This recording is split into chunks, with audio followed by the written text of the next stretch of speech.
I'm about to talk about something that goes against everything we're taught. Being lazy can make you happier in old age. It sounds wrong, doesn't it? We're told our whole lives to work hard, stay busy, never stop hustling, always be productive. But I'm 74 years old, living in Tampa, Florida, and over the past 3 years, I've learned a counterintuitive truth. Strategically being lazy about certain things has made me the happiest I've been in decades. This isn't about being irresponsible or giving up on life. This is about consciously choosing what deserves your limited time and energy in your 70s and what doesn't. Today, I'm going to share 7 specific things I've gotten intentionally lazy about and how that laziness has paradoxically improved my quality of life, my relationships, my health, and my happiness. If you're over 60 and still running yourself ragged, trying to do everything, you need to hear this.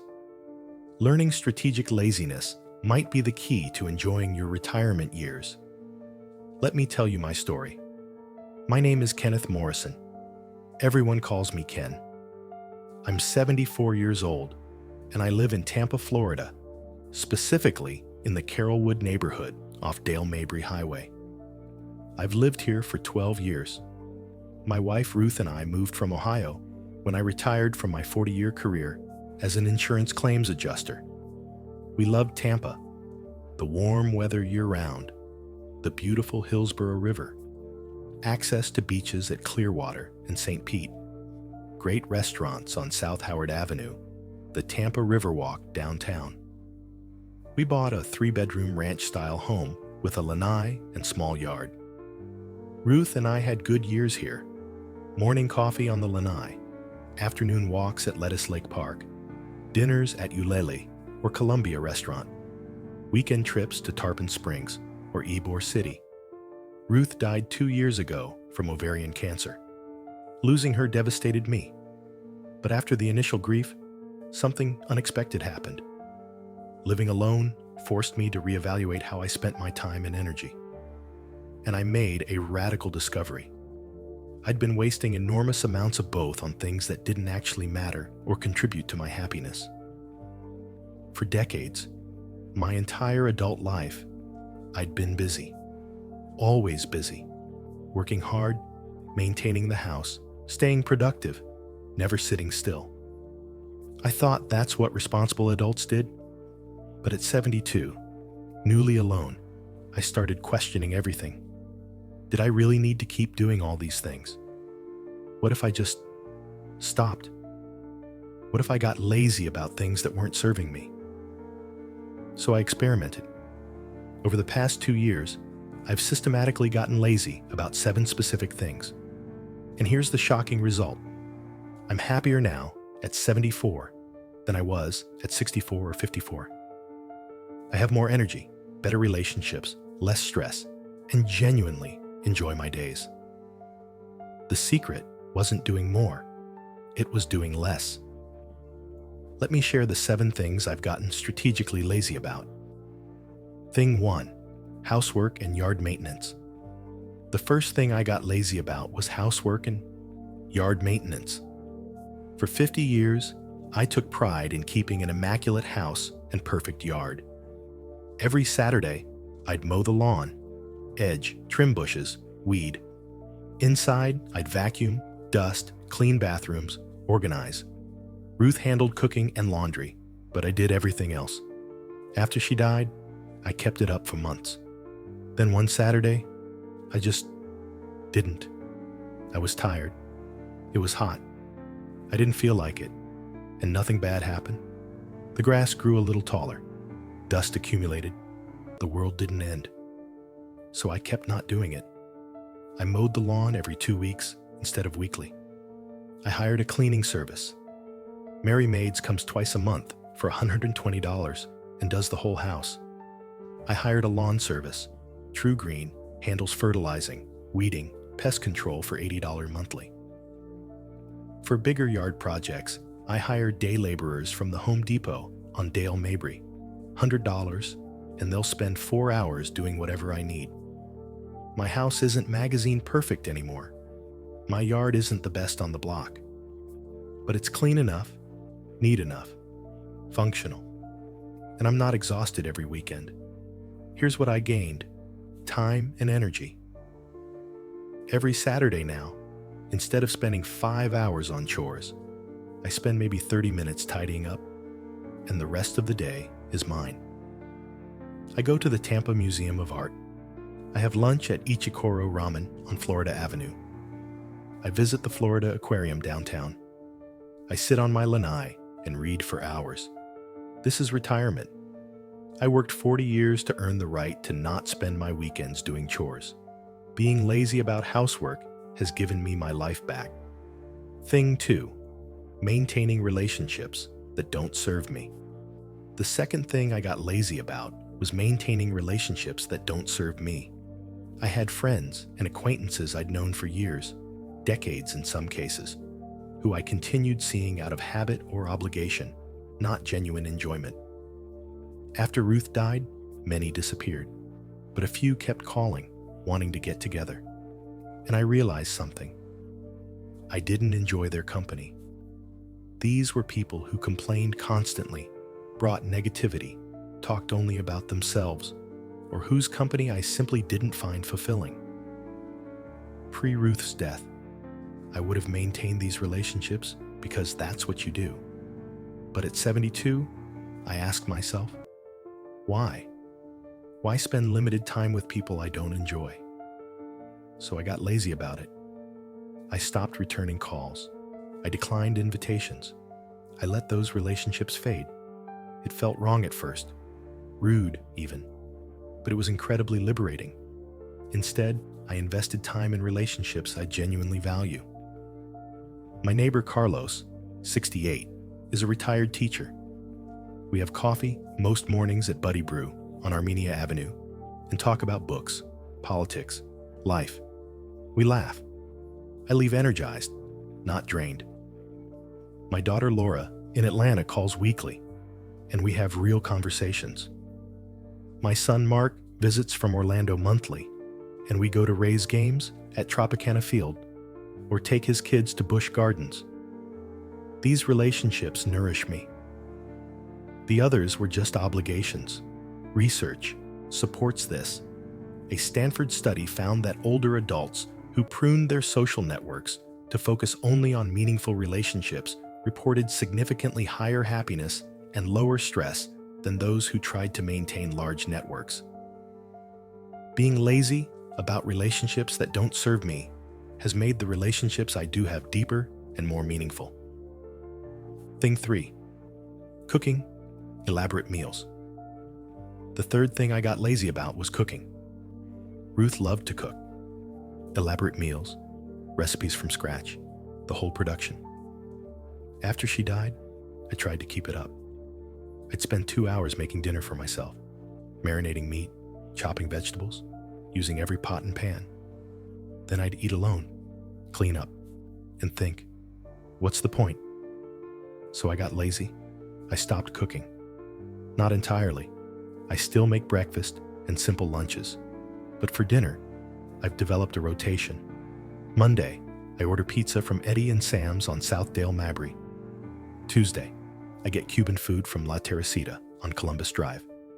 Wednesday, I have a frozen dinner from Trader Joe's. Thursday, I go out. Ulele, Burns Steakhouse, or somewhere new. Friday through Sunday, I rotate between simple grilled chicken salads, sandwiches, or takeout. It's not gourmet, but it's adequate, and I'm not exhausted. Here's the thing. Cooking elaborate meals for one person isn't rewarding. It's tedious. The joy of cooking is sharing food with others. When Laura visits or Mark brings his family, I cook. Otherwise, I'm lazy. I order out, heat up, keep it simple. And I don't feel guilty about it anymore. I'm 74. I spent decades cooking. I'm done unless I want to. This has freed up hours of time and mental energy. I don't meal plan, grocery shop endlessly, or clean complicated cookware. I eat adequately, sometimes quite well, and I'm not stressed about it. Thing 4. Staying up to date with technology. The fourth thing I got lazy about was keeping up with technology. For years, I tried to stay current, learned every new phone feature, figured out every app, kept up with computers and gadgets. It was exhausting and anxiety-inducing. Technology changes constantly. Just when I'd figure something out, they'd update it. I felt like I was constantly playing catch-up and failing. At 72, I gave myself permission to stop. I use my iPhone for calls, texts, email, maps, and taking photos. That's it. I don't use 90% of its features, and I'm fine with that. I use my iPad for reading news, watching Netflix, and browsing. That's sufficient. When something tech-related breaks or confuses me, I either ask my grandkids, pay the Apple Store Genius Bar, or hire a tech helper from TaskRabbit. I canceled subscriptions I wasn't using. Spotify, Hulu, 3 different news sites. I have Netflix, Amazon Prime for shipping, and occasional shows, and YouTube. That's enough. I stopped trying to understand cryptocurrency, NFTs, TikTok, or whatever else is trendy. I don't need to know. I'm not investing in it, not using it, not impacted by it. I'm lazy about technology, and it's reduced my anxiety significantly. My grandkids laugh at me. "Grandpa, you don't know how to use filters?" Nope. Don't need to. Don't care. Being lazy about technology has freed me from the pressure of constant learning and adaptation. I use what I need, ignore the rest, and I'm happier for it. Thing 5. Maintaining physical fitness. Like I'm 50. The fifth thing I got lazy about was maintaining physical fitness like I'm still 50. For years after retirement, I pushed myself hard at the gym, lifting weights, running on treadmill, intense workouts. I thought that's how you stayed healthy. But at 72, after Ruth died, I was exhausted all the time. My joints hurt. I wasn't recovering well. My trainer at LA Fitness kept pushing. "You can do more, push harder." But I was miserable, so I quit the gym. I got lazy about intense exercise. Instead, I walk. Every morning, I walk 2 miles around my neighborhood or at Lettuce Lake Park. That's it. No running, no heavy weights, no intense cardio. Just walking at a comfortable pace. Some days, I do light stretching or chair yoga from YouTube. That's my fitness routine now. And here's the surprise. I feel better. My energy is more consistent. My joints hurt less. I'm sleeping better. My doctor at Baycare Medical Group on North Dale Mabry says my health markers are good. Blood pressure fine, cholesterol fine, blood sugar fine. Walking is enough. I don't need to torture myself at the gym to be healthy at 74. Research supports this. Studies show that moderate exercise like walking is as effective for longevity and health in older adults as intense exercise, with far less injury risk and better adherence. Being lazy about fitness, doing moderate activity instead of intense training, has improved my health and quality of life. Thing 6. Keeping up appearances. The sixth thing I got lazy about was keeping up appearances. Dressing perfectly, looking groomed and polished at all times, caring what people think of how I present myself. For decades, I cared deeply about appearances. Clean-shaven every day, hairstyled, nice clothes, polished shoes. I never left the house looking less than presentable. I remember spending 30 minutes every morning on my grooming routine. Shower, shave, hair gel, cologne, carefully selecting coordinated outfits. Ruth used to joke that I took longer to get ready than she did.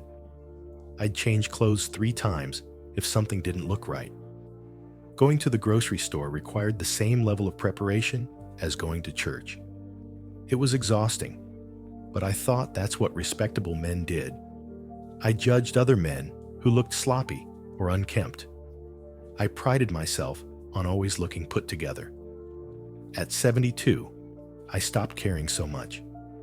Most days now, I wear comfortable clothes, khaki shorts, a t-shirt or polo, sandals or sneakers.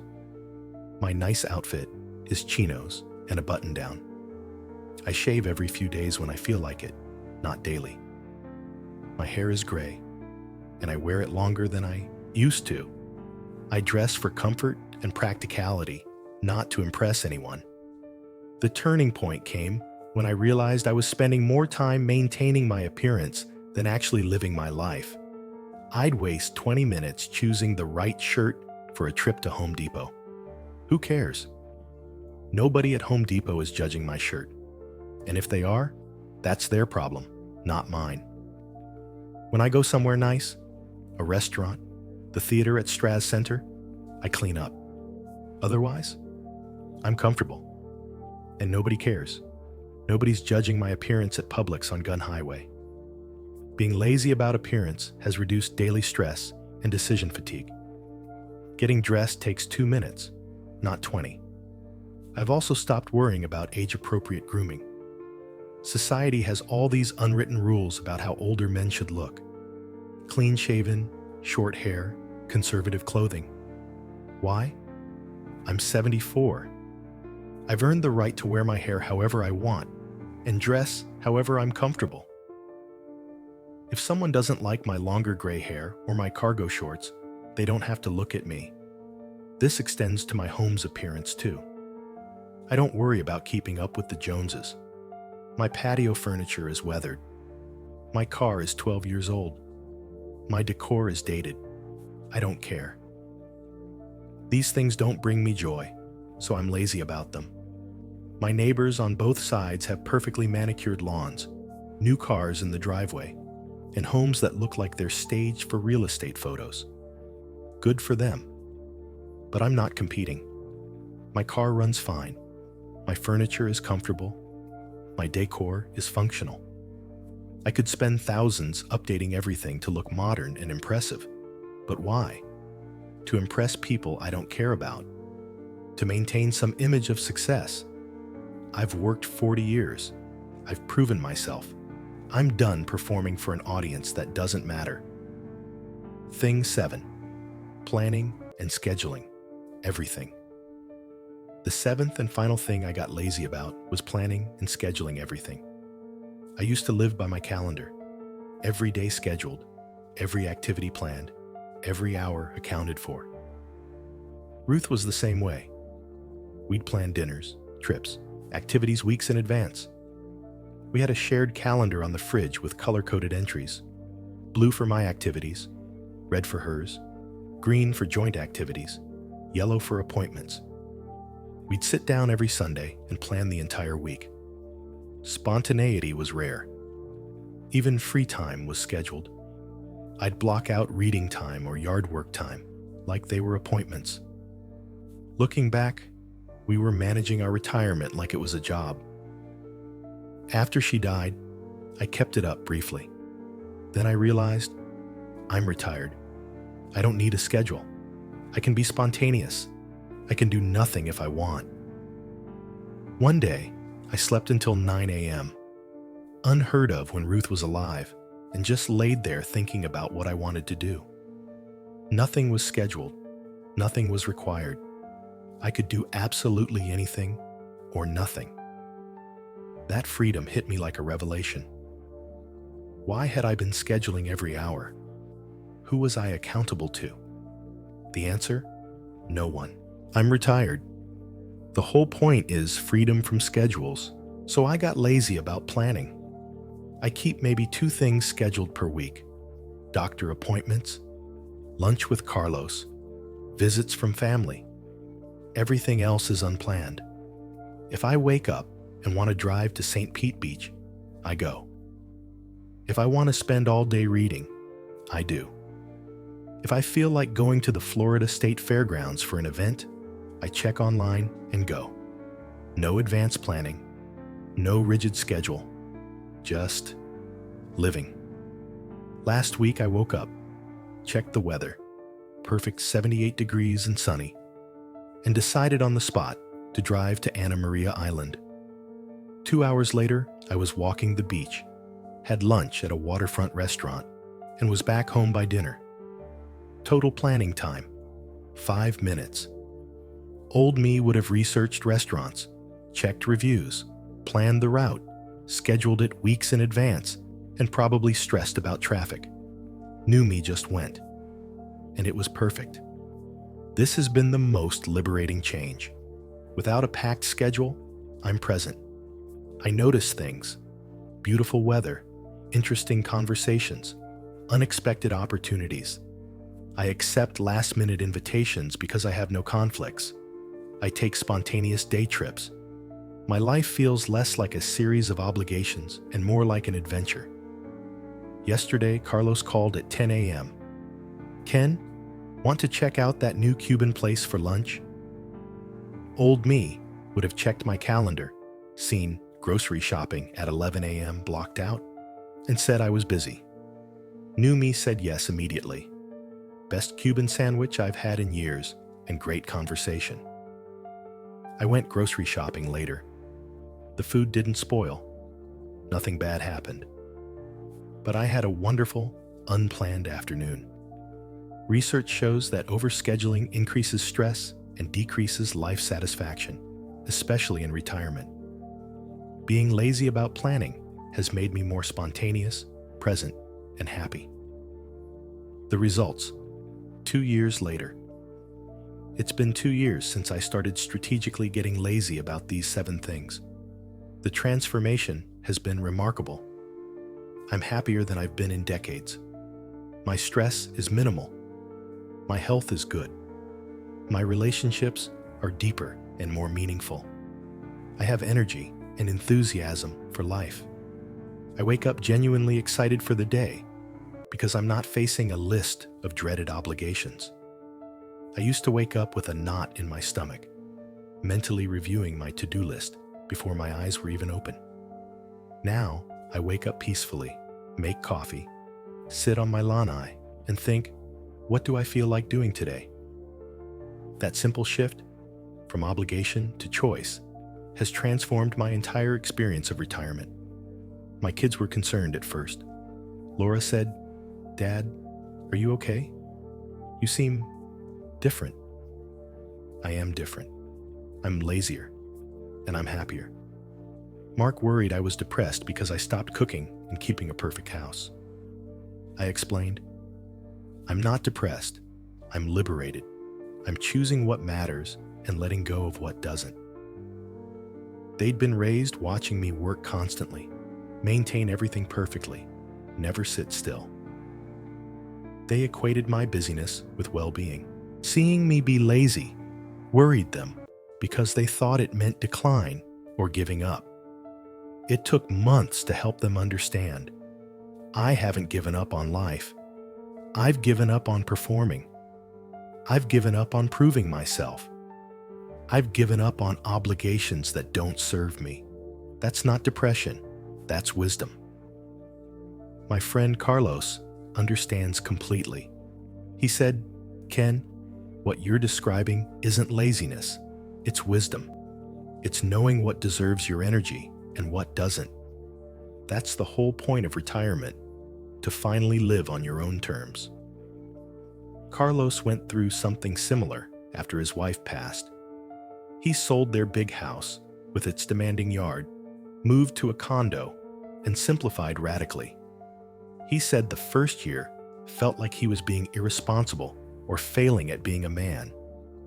Then he realized he was finally being honest about what mattered. Now, he spends his time reading, traveling, spending time with grandchildren, things that bring joy. He's not maintaining a house to impress neighbors or keeping up appearances. He's living. He's right. This isn't irresponsible laziness. It's strategic, intentional laziness about things that don't contribute to happiness or well-being. It's recognizing that at 74, my time and energy are finite and precious, and I get to choose how I spend them. My message to you: If you're over 60 and still killing yourself, trying to do everything, perfect house, perfect yard, maintaining every relationship, cooking elaborate meals, staying tech-savvy, intense fitness routines, keeping up appearances, scheduling every minute, I encourage you to ask yourself, why? What's the point? Who are you trying to impress? What would happen if you just stopped? Consider getting strategically lazy about these 7 things: housework and yard maintenance, relationships that don't serve you, cooking elaborate meals, keeping up with technology, maintaining intense fitness routines, keeping up appearances, and planning everything. Hire help. Let things go. Say no. Simplify. Choose comfort over appearances. Be spontaneous. Give yourself permission to be lazy about things that don't matter. This isn't about being irresponsible. It's about being intentional. It's about recognizing that you've worked hard for decades and you've earned the right to live differently now. You've earned the right to be lazy about things that don't bring you joy. If this resonates with you, please leave a comment below. What are you working too hard at? What could you get lazy about? What would happen if you gave yourself permission to do less? Share your thoughts. Your experience might help someone else give themselves permission to slow down. And please hit that subscribe button for more honest conversations about aging, retirement, and finding happiness in your later years.